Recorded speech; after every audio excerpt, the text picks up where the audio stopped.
into the core of your body. So when you breathe in, your belly expands. And when you breathe out, your belly contracts. So just breathing like that. And I want you to take stock of yourself. Where am I right now physically? On a scale of 0 to 10. 10 being intense, highly charged, achy, 0 being nothing, easy. 0 to 10, where am I physically?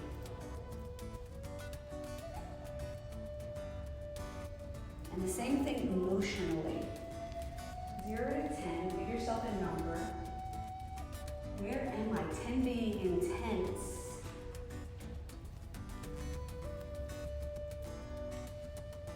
And the same thing on a scale of 0 to 10 relative to stress. Just checking in. Where am I? Where's my baseline? How am I feeling right now? How far over baseline? How overwhelmed? Maybe underwhelmed? Anchor that in, because we're going to do this again before we leave. So it's always good to intentionally take stock so that when you've done a practice like we're about to do, you'll better know how to feel. And what I'm going to do for each person individually, and we're working in a group dynamic, right? So each of our energy has a great impact on one another. And that's the beauty of something like sound healing, which we'll get into and we'll learn more about. But this is like a tuning fork. Sound is the ultimate highest, it essentially represents truth, right? So this is pure consciousness. And so that's all we are. We're each tuning forks. And we think we're these important people and that we have our own thoughts even, which essentially, Source is working through us. And it depends on the lens in which you're seeing. So if your lens is a little slit, and most of your energy is downward, below the heart, and repressed, we have a very heavy negative collective vibration that we carry in our body. And it's our body that speaks. And it's that energy that is in communication with each other. So when we take things personally, it has nothing to do with the other person. It's our own ping that we're getting to see. But the more we are in contracted mode, especially with trauma, the more reactive we are. That's the state we are in collectively right now. And then those that are making money off of it know it. So psychologically, they capitalize on fear. So they keep us in stress response, and they keep us victimized, codependent, and not able to think rationally. Right? And that's what the computers are doing, and that's what the collective vibe is doing. But it's necessary. It's necessary for the shift that we're in, right? We're in a paradigm shift. We're shifting a whole age, and we're alive as part of it, to be part of the change. So as you wake up, which TRE, which we're going to do today, this little vibrational release, allows us to purge a lot that we've been holding from developmental, even pre-coming into this life, past life stuff that we bring in that's in our body, in our tissues. So the goal is to get rid of some of that stuff, feel it, identify it, so we can release it and become more higher felt, heartfelt, in more of an allowance mode. And when we start to come from the heart, we start to access where a fork might be or an instrument of truth might be. Because these instruments clear the lower vibrational stuff and allow you to live more readily at this entry level. You come out your door and you're like, we're alike. You know what I mean? We're different. I have my stuff, you have your stuff, but we also each have our gifts. And we're able to really look at each other in a, not a compete way, in a comparative way. So we have to access the heart, and that takes heat. And the vibration of this movement, TRE, literally makes the heat that we can dissolve the lower energies, come into the heart. But the key is you have to do it, it's cumulative. So it's like digging a hole. When you leave it, it's negative construction. So you have to get an edge. And the only way to get an edge is practicing the presence. So it's all about practice. We could read every book there is alive. We could talk, and our mind is very tricky and spiritually bypassing and think we know it all. But the truth is, it's an individual practice. And that's the practice of TRE. You are with your body experiencing truth in a way that nobody knows but you. And what you're doing is unlocking the stuff within you, the wisdom, the knowing, the stuff that nobody knows better than you. No counselor, no teacher, nobody. So it's a time to drop the research and go into yourselves. And this journey into the self, we get afraid because we get codependent with one another. It's easier to stay in fear, in familiarity, and in dysfunction than it is to take the jump. And when we step out of our comfort zone, we leave loved ones, we leave people and our ego tricks us to think, oh, it's scarier. But as you build resiliency, you can start to take one step. And as you stay in that one step, you build a higher resiliency, a resonance, a harmonic resonance, where now the world starts to cooperate with you instead of against you. We want to clear the clutter, and we want to be as clear a container as we can be, so that when we're engaged with people, you can hold such a stable, consistent ground that we're not reacted by people's stuff. And it sounds easy. It's not. Doesn't sound easy. Right? So it takes practice, and it means making up your mind. So the change in commitment, when you make up your mind to sit, even if it's a minute, and then you sit a little longer. The beauty of this practice is people say, oh, we're going to meditate. And they think, oh, it's like saying, don't think of the pink elephant. Because it's impossible to do from the mind that's already warped. Right. So as a counselor, I work with individuals, families, and a lot specializing in trauma.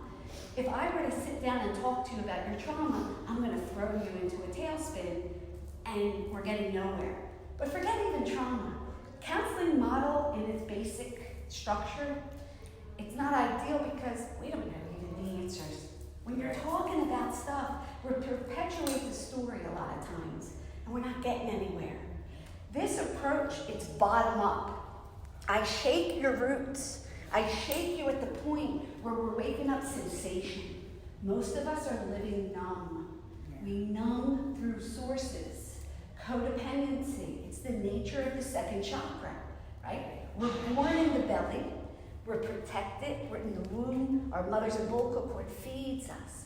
We receive our breath. We receive our food, our nourishment, and we're safe. And we only hear sound. But we break out, and now we're on our own. And now you gotta breathe for yourself consciously. You have to nourish yourself consciously. And you have to just be grateful. Because whatever our mothers were going through does a number on us. So whatever their mindset is, whatever they're nourishing themselves with, whatever they knew, but it's always limited. What they know is very limited. But our whole life, no matter how we want to analyze it, is making up with mother. Our whole life we come out, and there's this codependency where we resist being on our own. So mother energy, left side of our body, we're always trying to blame.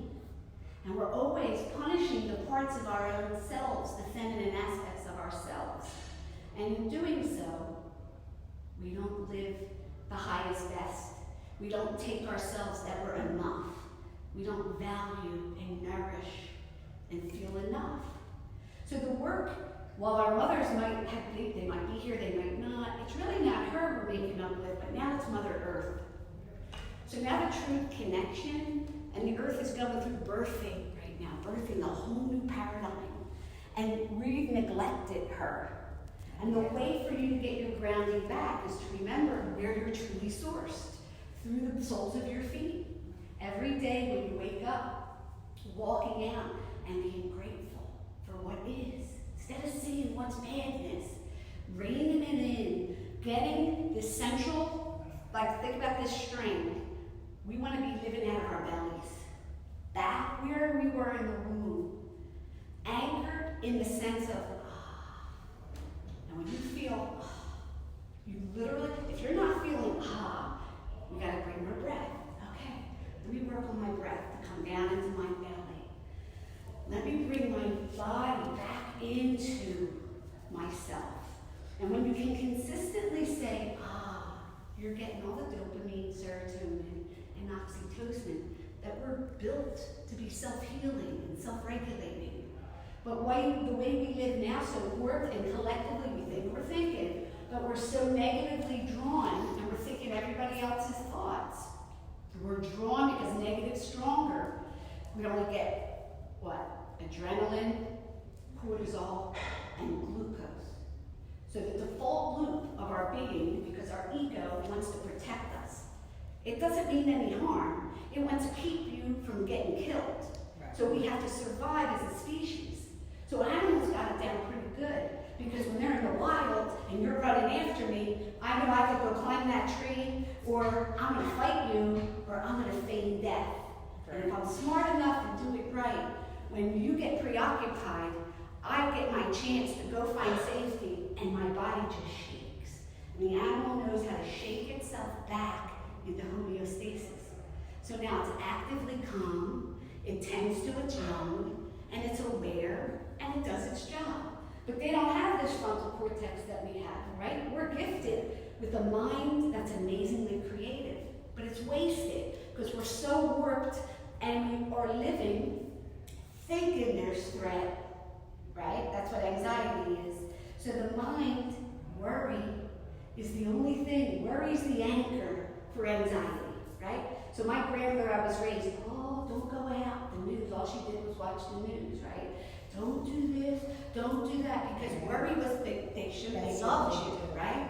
So when you worry, all it does, anxiety is good.